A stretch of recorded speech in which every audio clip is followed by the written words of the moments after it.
Channel को subscribe करना ना भूलें और हमारे ताज़ा वीडियो सबसे पहले देखने के लिए बेल आइकन को दबाएं।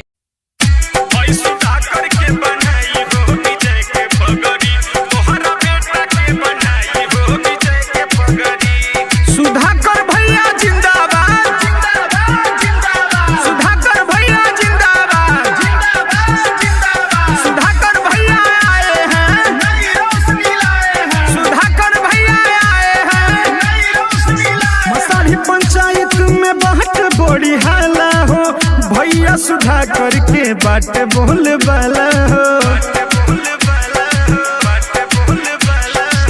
मसाढ़ी पंचायत में बाट बड़ी हाला हो भैया सुधाकर के बाट बोल वाला हो।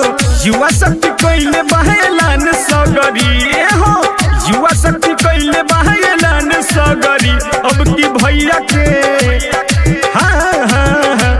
सुधाकर के बनाई हो विजय के पगड़ी, हई सुधाकर के बनाई हो विजय के पगड़ी।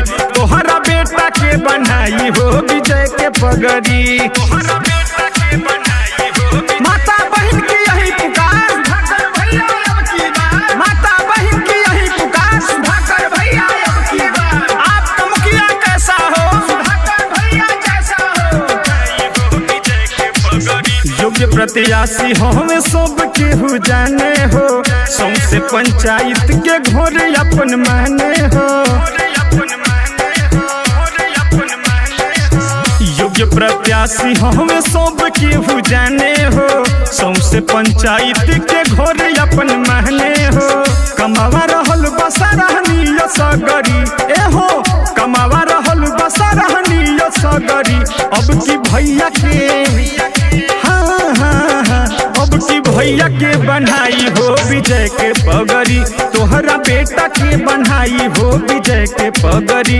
हई सुधाकर के बनाई हो विजय के पगड़ी। सुधाकर भैया को लाना है, स्वच्छ समाज बनाना है। सुधाकर भैया को लाना है, स्वच्छ समाज बनाना है।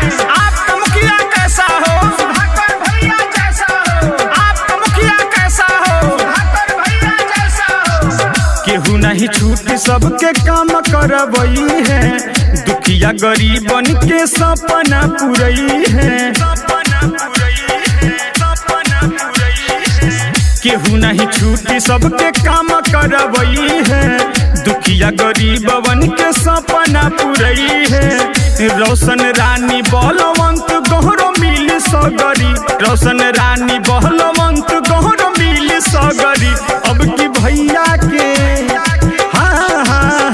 हई सुधाकर के बनाई हो मुखिया के पगड़ी, हई सुधाकर के बनाई हो विजय के पगड़ी। अब तई नहीं के बनाई हो मुखिया के पगड़ी। मैं रोशन रानी ग्राम पंचायत मसाढ़ी के समस्त माताओं बहनों नौजवान साथियों आप सब लोगों से निवेदन करता हूं कि आपका ही मुखिया प्रत्याशी भाई सुधाकर सिंह शिक्षित कर्मठ ईमानदार सुयोग्य मुखिया प्रत्याशी सुधाकर सिंह को अपना अमूल्य वोट दे करके भारी से भारी मतों से विजयी बनाएं एवं एक बार सेवा का अवसर प्रदान करें। धन्यवाद।